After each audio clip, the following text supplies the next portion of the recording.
Alright, hello everybody, this is Ayami from Saberform, and I'm going to talk to you about my Shock Liberator and give you a review.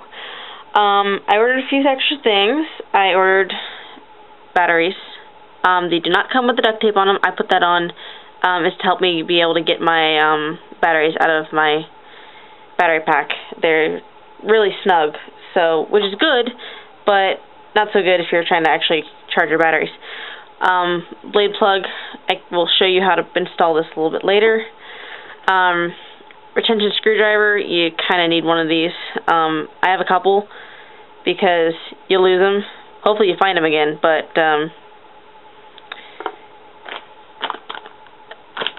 this is your cable and your battery charger. This plugs into that plugs into the wall. It's kind of self-explanatory. This piece of paper here, which is upside down, tells you, it says, thank you for choosing UltraSabers. Have any questions about the battery setup? Give Saberform, give emails, such and so on. Every UltraSaber comes with one of these sheets of paper. Read it. Nice to have around. Also, UltraSabers business cards. People want to know where you got your awesome saber. Carry these around in your pocket, in your wallet. Hand them out, because this is how UltraSabers stays around. Without business, well, there is no business. I also ordered a silver LED with quick disconnect, so I will show you how to install a LED into your saber a little bit later. This is my Shock LE. I ordered a heavy grade blade with it. And then here we have the, don't fall off the table please, a non-illuminated AV switch and the gold CoverTech wheel. This CoverTech wheel comes standard. There's no reason to order a CoverTech wheel for the saber. I didn't think I was going to like the AV switch as much as I do. I started out with a guarded switch on my Liberator, so that's what I was used to, but I've really become a fan of the AV switches. Still not a fan of the illuminated one, but to each his own. Again, this is a limited edition with the gold anodizing. It's fantastic. It's a beautiful saber. It's MHS compatible, both emitter and pommel, so that means that you can change things out. Alright, so I will go ahead and show you the guts of the saber. Apparently I'm throwing things again. And these battery packs, as you can see from my shaking, are sometimes difficult to get out. I just use the shaking method. You can use other methods to get them out, but I found that shaking it usually works pretty well. You can see that the wires are wrapped up very heavily in electrical tape. This is to protect them and to prevent them from pulling. Also, all the wires are soldered, and then you can see here, if the camera will focus, maybe not. Down there, UltraSabers uses blue shrink tubing, so that's what all those little blue things are in your wiring. You need those. This is the new Obsidian soundboard. It's a little bit bigger than the old one. I really haven't much experience with the old one. My Monarch has the older Obsidian, but I love the Obsidian. I've never used any other saber that has any other soundboard, so I can't really tell you what the difference between them are. But this is a $30 setup with the buck plug, I believe is what it's called. Speaker. You don't really want to push on that too much. So, anyway, you just slide this right back in. Don't push it too far in. Just go ahead and put your emitter back on. And let the emitter gently push everything back into its place.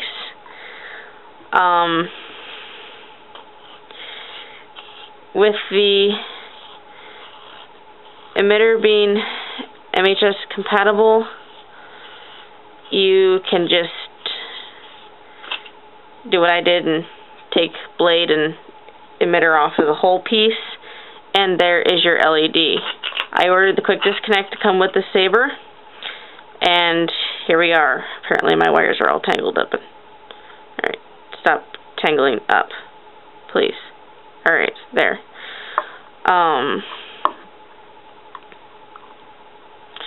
So there's the AV switch in there, and all the way down at the bottom is the soundboard. Now this is the quick disconnect. This is your LED. Obviously, I'm not going to turn it on blind you, don't worry. So in order to undo the quick disconnect, you just gently pull, and voila. And then you just plug it back in. Just give it a little tug to make sure, and go ahead and stuff the wires back in.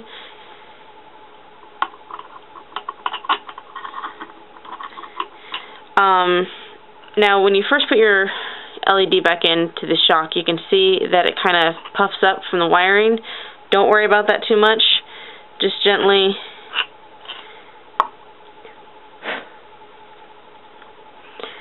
my emitter's a little bit dirty, that's alright. Just gently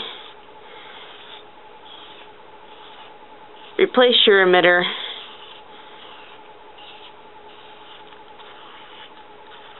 and twist it back in. As you can see, in both the emitter and the pommel, the gold anodizing continues all the way down.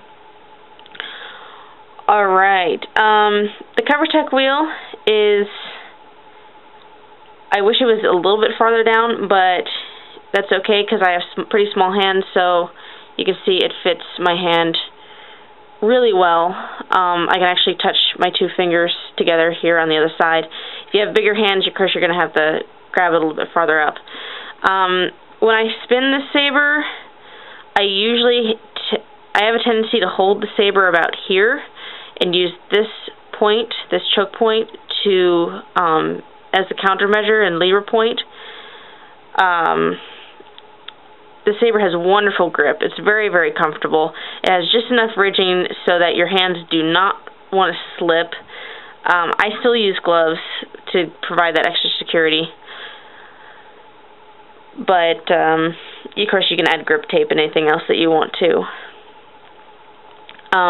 I have used the saber with both hands, one hand here and the other one here. You can place it down here with the CoverTech wheel, or you can sit it above, depending on how big your hands are. So we're going to go ahead and turn this on.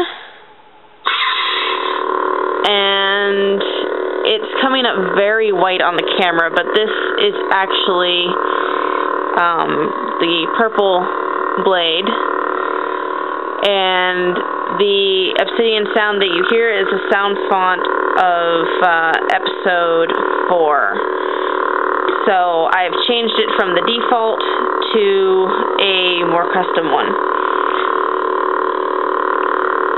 So that is the Violet Amethyst in the heavy grade blade that is coming up very, very white on the camera because it's so bright it's overwhelming. So we're going to go ahead and turn this off. Alright, now I'm going to show you how to install the blade plug. So you just take your retention screwdriver, stick it into the little hole, carefully unscrew the retention screw not too far, and just pull your blade out. Alright, that is the heavy grade blade, and you can see that that is very heavy walled compared to the mid grade. So this is heavy, this is the mid. Alright, so to install the blade plug, you're just going to take this and slip it right in there and retighten the retention screw. To change, I ordered a different LED color. So I'm going to go ahead and plug that in.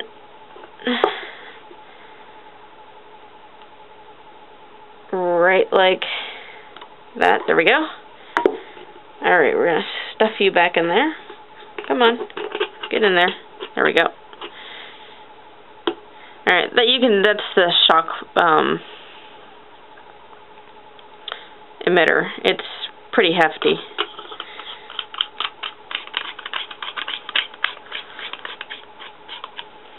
Alright. So I'm going to go ahead and grab my mid-grade blade. If you heard that crash, that was all my UltraSabers blades falling to the floor. Alright, and now this is the silver. So it comes up a little more silvery in the standard blades. This is, of course, like I said, the mid-grade blade. And, sorry, I had to grab my blades since they fell. Come on, stand up. I really like the silver. It's a really nice, bright color. Shows up pretty well in the daylight. A lot of the brighter colors can get washed out during the daylight.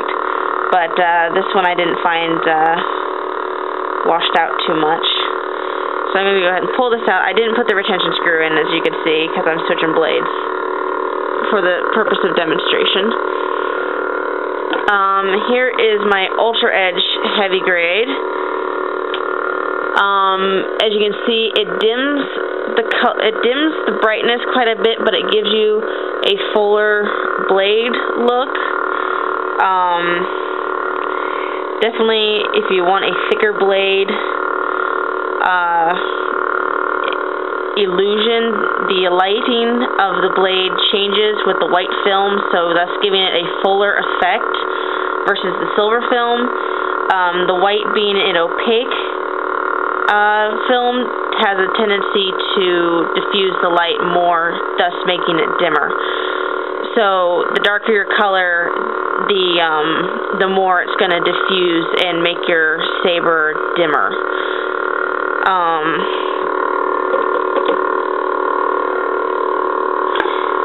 And then going back to the ultra heavy, that was the ultra heavy grade. This is the standard heavy grade.